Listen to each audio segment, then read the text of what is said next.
So, Britain faced a choice when it was obvious that this 2-month period of negotiation was not going to be accepted by Mussolini. Haile Selassie was willing to accept he would lose some land, but Mussolini wanted it all because he wanted a prestige victory to take people's mind off the depression back in Italy.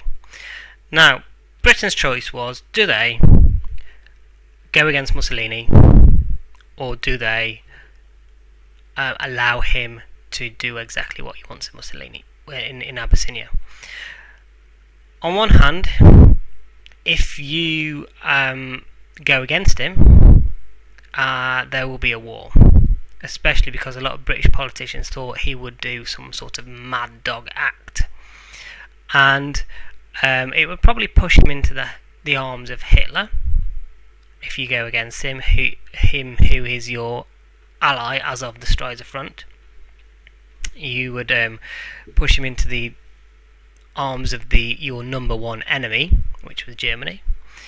You'd also possibly, even though Britain would have won the war, and most politicians and military men at the time thought that, you would still lose a few capital ships, and that would make Germany even stronger, and Japan comparatively in the size of their navies to yours. So they didn't necessarily want to stop him totally, but on the other hand, they couldn't be seen to be doing nothing. The League of Nations was really popular in Britain at that time. The League of Nations, the Union had set up a peace ballot, and from that the government had realised how popular it was. Most of the questions were answered in a way that was very positive towards the League of Nations, and they couldn't afford to lose the support of the public at the time of a general election. So they had to do a compromise, and Sir Robert Vansittart, who was permanent Undersecretary of the Foreign Office, suggested a compromise. He made a plan where Britain would give some land to Ethiopia in return for Ethiopia giving land to Italy. However, the land that Britain would have given was called Zala, and it was called the Corridor of Camels because there wasn't actually a lot there, it was desert. So that didn't go down too well, especially with Mussolini.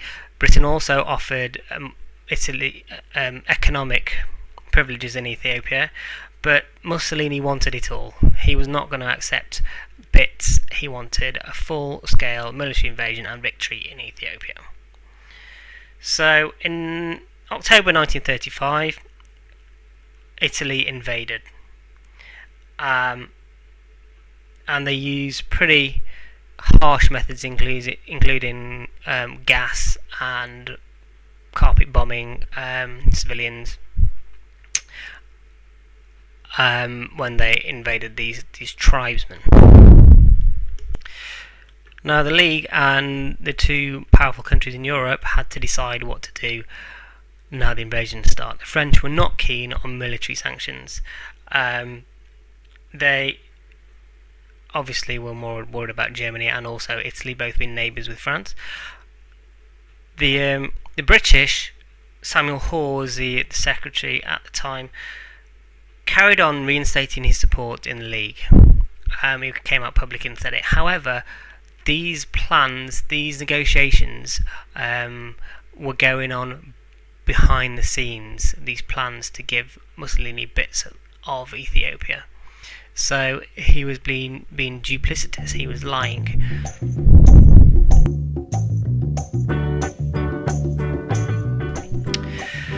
Right, so the League imposed some economic sanctions on Italy, but they couldn't stop oil coming in from America, and they didn't even try to persuade those non-member countries of the League to stop trading with Italy. So in fact, more oil came in from America to Italy than they had been doing before, because they obviously needed it. The British did not close the Suez Canal. The British and the French did not close the Suez Canal, which would have stopped Mussolini in his tracks. They could have done a naval blockade and close the Suez Canal, but they refused. The oil sanctions from member countries of the League was never actually enforced. So despite some economic sanctions, there was a lot that was not done to stop Mussolini. So that was a compromise.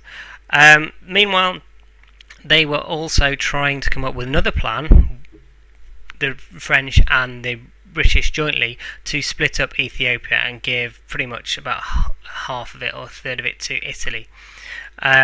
Now this was leaked out, and it was seen as old diplomacy, not collective security, the sort of diplomacy that caused World War One, totally going against the League. And by this time, when this came out, the national government had been elected, and it was seen as that they were going against their election promises, which was to be pro-League of Nations.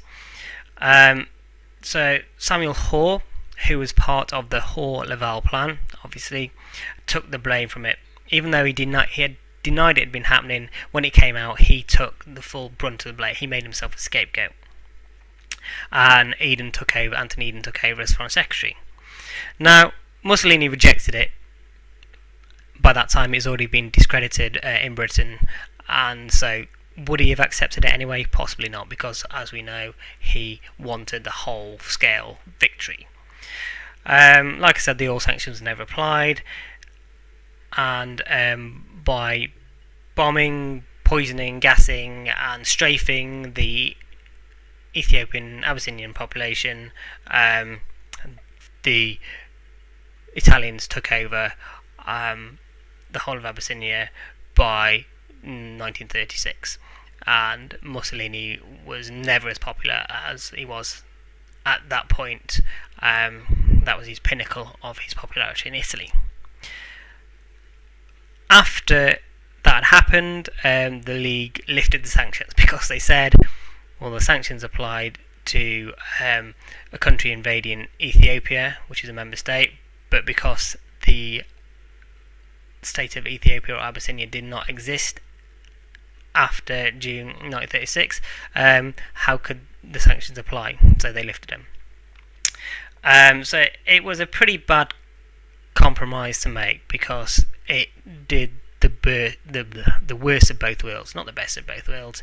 They were trying to keep Mussolini on side while still pay lip service to the League of Nations and convince the public that they were going by the League of Nations and still interested in collective security. It actually did neither. It pushed Mussolini away. He was annoyed that economic sanctions were imposed, and it pushed him into the arms of Adolf Hitler, and also it totally destroyed confidence in the League, totally undermined the League of Nations by the two biggest powers in the world in the League trying to do diplomacy outside it. Now, would it have stopped World War II? Haile Selassie, after the invasion had happened and his capital Addis Ababa had fallen, said words to the effect at the League of Nations, "You will be next." But had Britain stood up to Italy at this particular point, it would have probably left him more bitter, and he would have probably gone over to Germany's side anyway, and they would have probably both, or at least Germany and Japan, who had not been involved in the war, increased their power.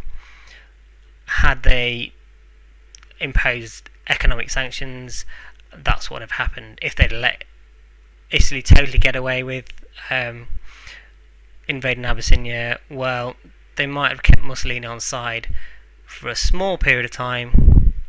Whether it would have been enough to stop Hitler is debatable, and it would have still totally destroyed the idea of collective security.